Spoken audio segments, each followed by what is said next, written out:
नमस्कार दोस्तों, जैसे कि आप जानते हो कि हम यूनिट 7 कहानी को कर रहे हैं और पहले भी इसकी पहले की वीडियो थी जो एक टोकरी भर मिट्टी थी, उसको कंप्लीट डिटेल में किया है और कम समय में पूरी की पूरी जानकारियों को मैं उस वीडियो में लाया था।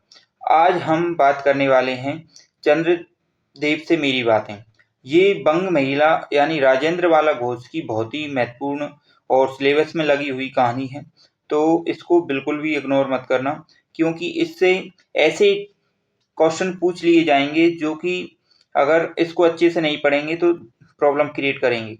तो इस बात को अच्छे से समझ लेना कि ये कहानी भी उन 21 कहानियों में इम्पोर्टेंट कहानी मानी जाएगी और इससे भी क्वेश्चन पूछने की संभावना बहुत ही ज़्यादा हो जाएगी। तो पहले हम देखते हैं राजेंद्र बाला घोष यानी बंग महिला कौन थी। तो हिंदी की प्रथम महिला कहानीकार थी। तो इस पॉइंट को बहुत अच्छे से याद रख लेना, क्योंकि इससे पहले कोई भी मौलिक कहानी लिखने वाली कोई महिला कहानीकार नहीं थी। तो ये बहुत ही महत्वपूर्ण हो जाती है। जैसे कि माधवराव सप्रे हिंदी साहित्य के पहले कहानीकार हैं, उसी प्रकार महिलाओं में हिंदी साहित्य की पहली कहानीकार कौन है? तो बंग महिला यानी राजेंद्र बाला घोष हैं। तो इससे इनका जन्म 1882 में वाराणसी में हुआ था। तो इस पॉइंट को याद रखना। पूर्ण चंद्र देव के साथ इनका विवाह हुआ था, ठीक है। और इसके बाद विशेष योगदान है कि हिंदी की प्रारंभिक मौलिक कहानियों और नारी चेतना के विकास में महत्वपूर्ण योगदान दिया है, ठीक है। इसके बाद महत्वपूर्ण कहानियों को देखते हैं कि सबसे पहले चंद्रदेव से मेरी बातें 1904 में लिखी गई थी और ब्रिटिश शासन पर व्यंग्य था, ठीक है। कुंभ में छोटी बहू 1906 में लिखी और कुंभ मेले और पारिवारिक जीवन पर आधारित ये कहानी है। फिर दुलाई वाली 1907 में और मध्यवर्गीय जीवन और हास्य पर आधारित कहानी है। तो एक तो चंद्रदेव से मेरी बातें और दूसरी दुलाई वाली। तो राजेंद्र बाला घोष की दो कहानियां सिलेबस में लगी हुई हैं, तो इनकी ये दो कहानियां बहुत ही महत्वपूर्ण हो जाती हैं। फिर भाई बहन 1908 में भाई बहन के प्रेम पर आधारित है। फिर है डालिया नाम की 1909 में, जो कि रविन्द्रनाथ टैगोर की बंगला भाषा में एक कहानी थी, उसका अनुवाद इन्होंने 1909 में किया था। फिर आती है हृदय परीक्षा 1915 में, प्रेम निष्ठा और मानवीय भावनाओं पर आधारित ये एक छोटी सी कहानी है। तो ये हैं बंग महिला की महत्वपूर्ण कहानियां। तो इनको बिल्कुल भी इग्नोर मत करना, क्योंकि जून 2025 में क्वेश्चन माधवराव सप्रे पर पूछा गया था। तो आशा करता हूं कि नेक्स्ट टाइम इनकी कहानियों से संबंधित एक क्वेश्चन जरूर पूछ लिया जाएगा, तो बिल्कुल भी इग्नोर मत करना। अब इनके बारे में थोड़ी और महत्वपूर्ण जानकारी अर्जित करते हैं, क्योंकि अगर राजेंद्र बाला घोष पर कोई सा भी क्वेश्चन बना तो वो हमारे हाथ से निकल ना जाए, इसलिए इन पॉइंटों को अच्छे से कवर करना जरूरी होता है। जैसे कि अब देखोगे आप, गृह चर्चा उनका प्रमुख निबंध है। संगीत और सुई का काम, स्त्रियों की शिक्षा, हमारे देश में स्त्रियों की दशा, ये उनके 4 महत्वपूर्ण निबंध हैं। फिर उनके बाद कुछ महत्वपूर्ण जानकारी है कि उन्होंने बांग्ला भाषाओं की कई रचनाओं का अनुवाद किया था। नारी शिक्षा पर लिखा है, समाज सुधार पर लिखा है, स्त्री जीवन की समस्याओं पर उन्होंने खूब सारी रचनाओं लिखी हैं और हिंदी गद्य और उसके विकास में महत्वपूर्ण भूमिका दी है। तो इस बात को ध्यान रखना। तो अब हम बात करते हैं चंद्रदेव से मेरी बातें के शॉर्ट नोट्स किस प्रकार से बनाना चाहिए, क्योंकि लास्ट में शॉर्ट नोट्स ही काम में आएंगे। पूरी कहानी को पढ़ने के लिए हमारे पास उस टाइम पर वक्त नहीं रहेगा, तो ये शॉर्ट नोट्स बहुत ही इंपॉर्टेंट हो जाएंगे। तो इनको अगर आप चाहो तो अच्छे से लिख भी लेना। एक कॉपी बनाओ, उस पर कहानी वाला टॉपिक लिखो और फिर जैसे कि पहले एक टोकरी भर मिट्टी पड़ी है उसको पढ़ो, उसके शॉर्ट नोट्स मैंने बना के दिए हैं तो उनको कवर करो, और फिर उसके बाद चंद्रदेव से मेरी बातें, और इसी प्रकार हर एक कहानी का तुम शॉर्ट नोट्स बनाते चलना, क्योंकि लास्ट टाइम पे तुम कहानी तो पढ़ोगे नहीं। तो इस बात को अच्छे से ध्यान रखना। तो शॉर्ट नोट्स जिस प्रकार से मैं लिख कर लाया हूँ, आप भी सिर्फ उसी प्रकार से इनको कवर कर लेना और एक भी क्वेश्चन इधर उधर नहीं होगा, मैं ये इसकी गारंटी लेता हूँ, क्योंकि यही दो नोट्स हैं जो कि लास्ट टाइम पर काम आएंगे। तो अब बात करते हैं कहानी का स्वरूप के बारे में, कि व्यंग्यात्मक कहानी है, इसको निबंध भी बोलते हैं, और पत्रात्मक शैली है, ठीक है। बंग महिला ने लिखा है, और अंग्रेजी शासन यानी ब्रिटिश शासन के खिलाफ लिखा है, तो ये बात तो आप जानते हो। ठीक है, इसके जो महत्वपूर्ण क्वेश्चन बनेंगे, और इस बार 100% बन सकता है ये क्वेश्चन, कि प्रमुख नगरों का क्रम बताइए। तो काशी पहले नंबर पर आया है, फिर कलकत्ता आया है, फिर अमरावती जो इंद्र की राजधानी थी उसका जिक्र आया है, फिर बम्बई यानी मुंबई का जिक्र आया है। तो इनका क्रम भी अच्छे से याद रख लेना। फिर देखिए, तीसरे नंबर का है कलकत्ता का वर्णन, यानी ईडन गार्डन, जो कलकत्ता में ईडन गार्डन है वो नंदन कानन पारिजात से श्रेष्ठ बताया गया है। ठीक है, कलकत्ता विश्वविद्यालय सर्वश्रेष्ठ पंडितों एवं विद्या का केंद्र बताया गया है। फिर फोर्ट विलियम कॉलेज के बारे में अंग्रेजों का सैन्य शक्ति का प्रतीक बताया गया है। फिर मिंट यानी टकसाल, जहां पर पैसे बनते हैं, जहां पर सिक्के बनाए जाते हैं, धन समृद्धि का प्रतीक है। फिर राइटर्स बिल्डिंग यानी अंग्रेजी शासन की प्रशासनिक इमारत के बारे में भी चर्चा की गई है। फिर उसके बाद प्रमुख नदियों का जिक्र भी हुआ है, तो सिंधु नदी का जिक्र हुआ है पहले नंबर पर, फिर से गंगा नदी का जिक्र हुआ है जिसे सुरसरी भी बताया गया है। ठीक है, फिर पांचवें नंबर का पॉइंट प्रमुख देवताओं के बारे में बताया गया है, लेकिन इनको पात्र मत समझना है, पात्र सिर्फ इसमें दो हैं, एक चंद्रदेव और मैं, और आप जानते हो ये मैं शैली में लिखी गई है और पत्रात्मक इसी प्रकार से कहा गया है उसे। फिर चंद्रदेव हैं, फिर सूर्य यानी भुवन भास्कर, फिर इंद्र यानी देवराज या सुरेंद्र, इनके नाम बताए गए हैं। फिर सरस्वती, फिर कार्तिकीय यानी शंकर भगवान के जो पुत्र हैं कार्तिकीय, फिर लक्ष्मी, कमला, कुबेर, धनवंतरी, चित्रगुप्त, विश्वकर्मा और राहु आदि देवताओं का जिक्र यहाँ पर हुआ है। ठीक है, फिर उसके बाद देवताओं के पद बताए गए हैं कि ये पद भी एग्जाम में पूछ ली जाएंगे। तो देवराज को क्या बताया गया है, इंद्र या सुरेंद्र नाम से जाना जाता है। फिर देव सेनापति कार्तिकेय हैं, तो ये पॉइंटों को अच्छे से कवर कर लेना। फैमिली डॉक्टर कौन है, धनवंतरी हैं। चीफ जस्टिस चित्रगुप्त हैं। और फिर उसके बाद धन के देवता कुबेर, धन की देवी कमला या लक्ष्मी और विद्या की देवी सरस्वती। तो इस प्रकार ये देवताओं के पद हैं। फिर पशुओं एवं वाहन के बारे में बताया गया है, उनका क्रम भी पूछ लिया जाएगा, इसलिए ये क्रम में है सारे, तो इस बात को अच्छे से लिख लेना। सबसे पहले है गज, यानी इंद्र का जो वाहन है वो क्या है, गज यानी हाथी। फिर हंस, ठीक है, सरस्वती का वाहन हंस है। बैल किसका वाहन है, शिव का। फिर चूहा गणेश जी का। फिर मयूर यानी मोर किसका वाहन है, कार्तिकेय। तो इस बात को अपने नोट्स में लिख लेना। प्राकृतिक तत्वों का जिक्र भी किया गया है, जैसे दामिनी यानी बिजली, मेघ, चंद्रिका, आकाश, पर्वत, पाताल आदि का जिक्र हुआ है। फिर उसके बाद आधुनिक वस्तुओं का भी जिक्र हुआ है, और ये भी क्वेश्चन पूछ लिया जाएगा। तो Indian penal code, typewriter, application या निवेदन पत्र, कमीशन, मिशन और राइटर्स बिल्डिंग का जिक्र हुआ है। फिर प्रमुख अंग्रेजी व्यक्तित्व का जिक्र हुआ है, जैसे कि लॉर्ड कर्जन पर ही तो व्यंग्य किया है, तो लॉर्ड कर्जन, महारानी विक्टोरिया, फिर उसके बाद प्रोफेसर गज्जर, फिर गौरांग महाप्रभु, जो अंग्रेजी शासक का प्रतीक है वो कौन है, गौरांग महाप्रभु। ठीक है, इसमें एक रोग के बारे में भी चर्चा की गई है, तो प्लेग नाम के रोग की चर्चा की गई है। तो ये पॉइंट ऐसे हैं जिनसे क्वेश्चन बनने की संभावना सबसे ज्यादा रहेगी, तो इनको बिल्कुल भी इग्नोर मत करना।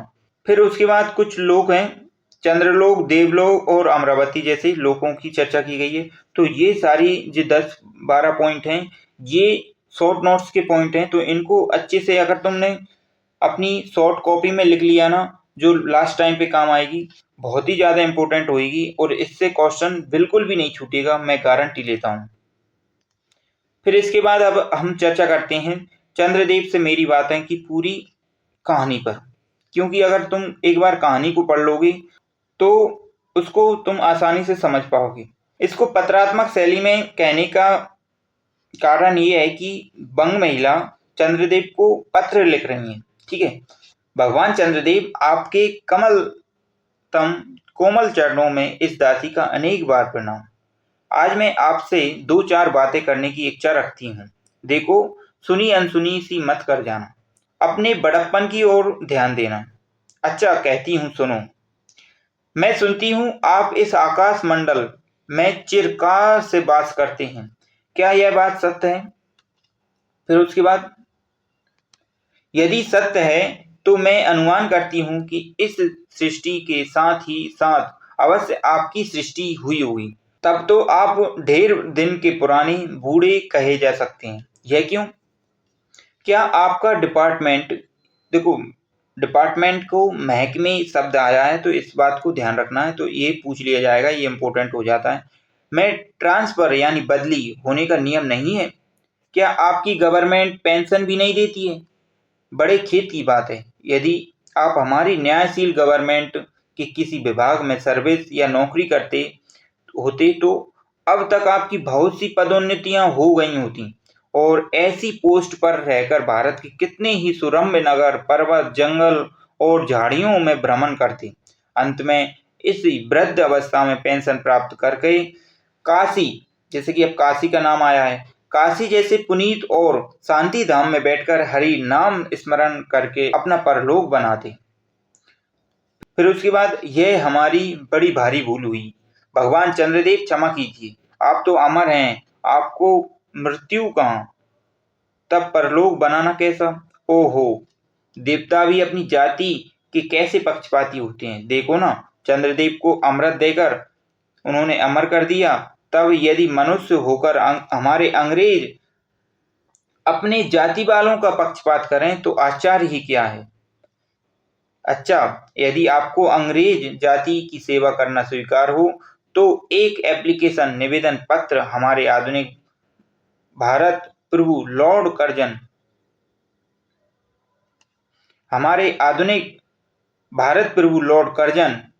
के पास भेज दें। तो भारत के प्रभु हैं वो कौन? लॉर्ड कर्जन है, ठीक है। आशा है कि आपको आदरपूर्वक अवश्य आवाहन करेंगे, क्योंकि आप अधम भारतवासियों की भांति कृशांग तो हैं ही नहीं, जो आपको अच्छी नौकरी देने में उनकी गौरांग जाति कुपित हो उठेगी। और फिर आप तो एक सुयोग्य, कार्यदक्ष, परिश्रमी, बहुदर्शी, कार्यकुशल और सरल स्वभाव महात्मा हैं। मैं विश्वास करती हूँ कि जब लॉर्ड कर्जन हमारे भारत के स्थायी भाग्य विधाता बनकर आएंगे तब आपको किसी कमीशन का मेंबर नहीं तो किसी मिशन में भर्ती करके वे अवश्य ही भेज देंगे, क्योंकि उनको कमीशन और मिशन दोनों ही अत्यंत प्रिय हैं। तो इस बात को समझना।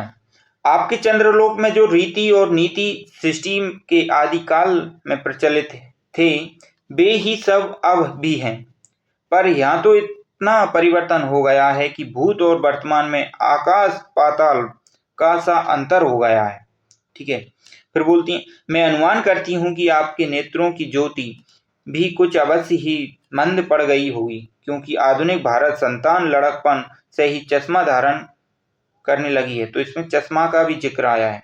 इस कारण आप हमारे दीनहीन क्षीण प्रभ भारत को उतनी दूर से भलीभांति न देख सकते हों, अतएव आपसे सादर कहती हूँ कि एक बार कृपा करके भारत को देख तो जाइए। यद्यपि इस बात को जानती हूँ कि आपको इतना अवकाश कहाँ पर 8वें दिन नहीं तो महीने में एक दिन अर्थात अमावस्या का जिक्र है, ठीक है। अमावस्या को तो आपको हॉलीडे छुट्टी अवश्य ही रहती है। यदि आप उस दिन चाहें तो भारत भ्रमण कर जा सकते हैं। फिर उसके बाद, इस भ्रमण में आपको कितने ही नूतन दृश्य देखने को मिलेंगे, जिन्हें सहसा देखकर आपकी बुद्धि अवश्य चकरा जाएगी।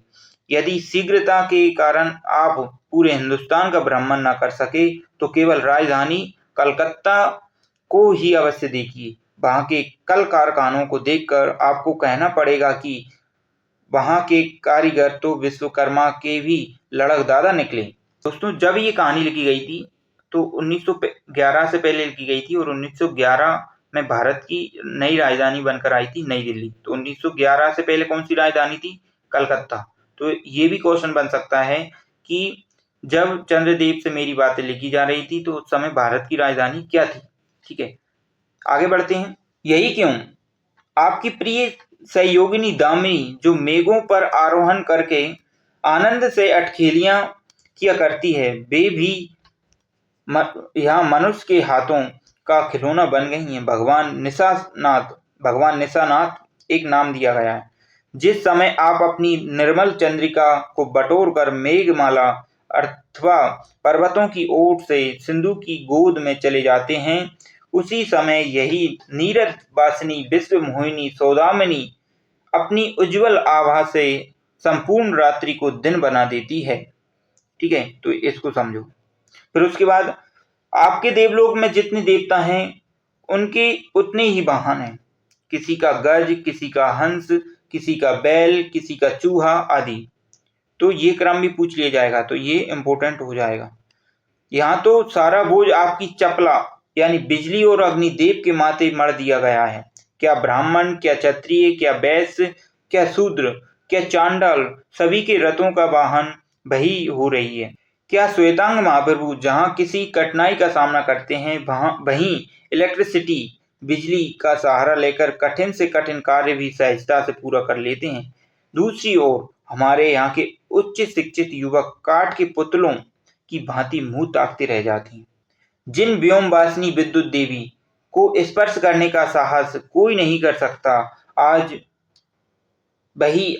पराये घर की आश्रिता नारी की तरह दबाव में काम कर रही है कि वह चूं तक नहीं कर सकती। बेचारी के भाग्य में विधाता ने दासी वृत्ति ही लिखी थी। यहाँ तक कि हरीप दोध भावा त्रिलोक पावनी सुरसुरी गंगा यानी सुरसुरी गंगा का भी जिक्र है, भी अब स्थान स्थान पर बंधन ग्रस्त हो गई है और उसके बक्ष स्थल पर बड़े बड़े खंभे गाड़ दिए गए हैं, यानी पुल वगैरह बना दिए गए हैं।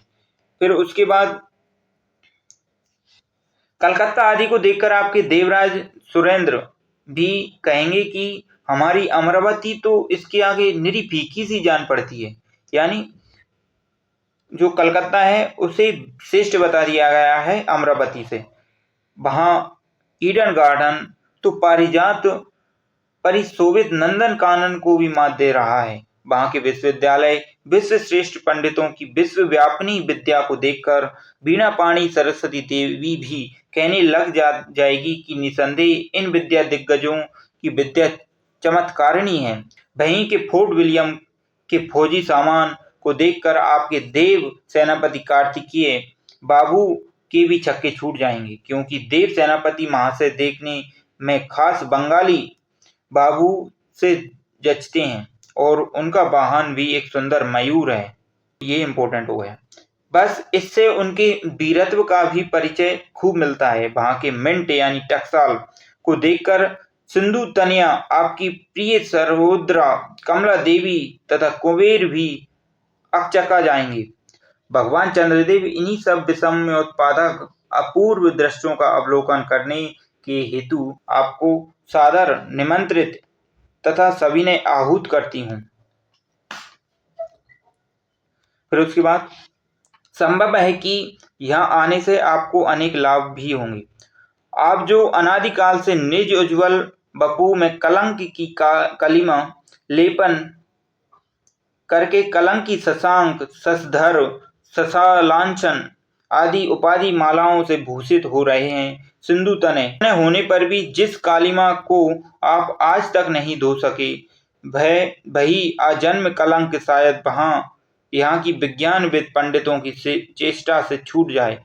जब बम्बई यानी बम्बई का जिक्र है, मैं स्वर्गीय महारानी विक्टोरिया की प्रतिमूर्ति से काला दाग छुड़ाने में प्रोफेसर गज्जर महाशय फलीभूत हुए हैं, तब क्या आपके मुख की कालिमा छुड़ाने के वे फलीभूत न होंगे? शायद आप पर यह बात भी अभी तक विदित नहीं हुई है कि आप और आपके स्वामी सूर्य भगवान, यहाँ चंद्रदेव के स्वामी कौन है? सूर्य भगवान है। ठीक है, पर जब हमारे भूमंडल की छाया पड़ती है तब आप लोगों पर ग्रहण लगता है। पर आपका तो अब तक वही पुराना विश्वास बना हुआ है कि जब कुटिल ग्रह राहु आपको निगल जाता है तभी ग्रहण होता है। पर ऐसा थोथा विश्वास करना आप लोगों की भारी भूल है।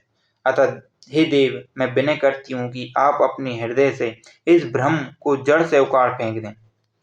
फिर उसके बाद, अब भारत में ना तो आपके और ना आपके स्वामी भुवन भास्कर सूर्य महाशय के ही वंशधरों का साम्राज्य है, और ना अब भारत की वह सस्य श्यामला स्वर्ण प्रसूता मूर्ति ही है। अब तो आप लोगों के अज्ञात एक अन्य द्वीपवासी परम शक्तिमान गौरांग महाप्रभु इस सुविशाल भारतवर्ष का राज वैभव भोग रहे हैं। अब तक मैंने जिन बातों का वर्णन आपसे स्थूल रूप से किया है, वह सब इन्हीं विद्या विशारद गौरांग प्रभुओं के कृपा कटाक्ष का परिणाम है। यूं तो यहाँ प्रति वर्ष पदवी दान के समय कितने ही राज्यविहीन राजाओं की सृष्टि हुआ करती है, पर आपके वंशधारा में जो 2-4 राजा महाराजा नाम मात्र के हैं, भी वे काठ के पुतलों की भांति हैं। जैसे उन्हें उनके रक्षक नचाते हैं, वैसे ही वे नाचते हैं। वे इतनी भी जानकारी नहीं रखते कि उनके राज्य में क्या हो रहा है, उनकी प्रजा दुखी है या सुखी। यदि आप भारत भ्रमण करने को आए तो अपने फैमिली डॉक्टर धन्वंतरी महाशय को और देवताओं के चीफ जस्टिस चित्रगुप्त को भी साथ लेकर अवश्य आएं। फिर आशा है धन्वंतरी महाशय यहाँ के डॉक्टरों के सन्निकट चिकित्सा संबंधी बहुत कुछ शिक्षा का लाभ कर सकेंगे। यदि प्लेग महाराज ईश्वर न करे, प्लेग रोग का जिक्र है ना, आपके चंद्रलोक या देवलोक में घुस पड़े तो वहां से उनको निकालना कुछ सहज बात न होगी। यहीं जब शिक्षा शास्त्र के बड़े बड़े पारदर्शी उन पर विजय नहीं पा सकते, तब वहां आपके देवलोक में जड़ी बूटियों के प्रयोग से क्या होगा। यहाँ के इंडियन पीनल कोड की धाराओं को देखकर चित्रगुप्त जी महाराज अपने यहाँ के दंड विधि यानी कानून को बहुत कुछ सुधार सकते हैं। यदि बोझ ना हो तो यहाँ के वे 2-4 टाइपराइटर भी खरीद ले जाएं। जब प्लेग महाराज के अपार अनुग्रह से उनके ऑफिस में कार्य की अधिकता हो गए, तब उनसे उनकी राइटर्स बिल्डिंग के राइटर्स के काम में बहुत ही सुविधा और सहायता पहुंचेगी। वे लोग 2 दिन का काम 2 घंटे में कर डालेंगे। अच्छा, अब मैं आपसे विदा लेती हूँ। मैंने तो आपसे इतनी बातें कहीं, पर खेद है आपने उनके अनुकूल या प्रतिकूल एक बात का भी उत्तर न दिया। मौन अवलंबन को मैं स्वीकार का सूचक समझती हूँ। अच्छा, तो मेरी प्रार्थना को कबूल करके एक दफा आइएगा जरूर। तो दोस्तों, ये थी चंद्रदेव से मेरी बातें, जिसकी हमने सारे बिंदुओं पर चर्चा की है। और अगर आपको ये वीडियो सच में यूजफुल लगी हो तो लाइक और अपने दोस्तों को शेयर भी कर दें, और कमेंट में ज़रूर बताएं कि ये शॉर्ट नोट्स मैं बनाकर लाया हूँ वो क्या तुम्हें सच में यूजफुल लग रहे हैं या नहीं। तो अगली वीडियो में हम पढ़ेंगे धुलाई वाली कहानी को। तब तक के लिए धन्यवाद।